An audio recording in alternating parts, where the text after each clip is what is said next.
Hey guys, it's your boy and Ghosty here. I'm just going to show you on how to set up mods for a server you are joining with the r2modman modman. So if your server owner or your server hoster or a buddy of yours or fan or whatever has sent you over the code, so you can download all of the mods that is on that server that you need for client side. All you need to do is just find the game that you are playing. We are on Valheim, so we're going to go to Valheim very quick. We're going to select this thing. When we get to the next screen, there's this one here.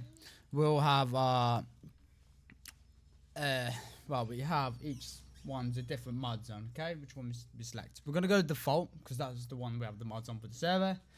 So, a friend's going to send you the code.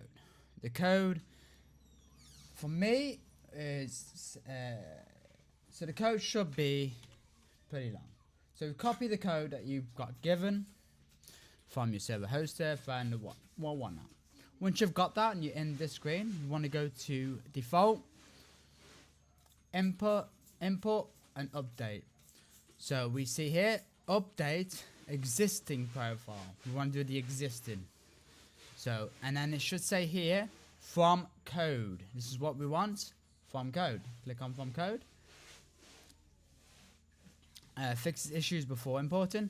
And then we enter, we copy with Control V. You can copy with Control C, Control V. Control V the code. The code should look similar to this here. Once you copy that code into there, continue. It will come up with the installations of the mods that you need for the server. That's it. And then import. All contents of the profile will be overwritten with contents of the code file. We don't want to do that just yet, because we've updated our references, so we don't want to do it just yet. So we'll make a new code. But that's easy, and that's how you do it. Simple, reliable. Anyways, guys, peace out.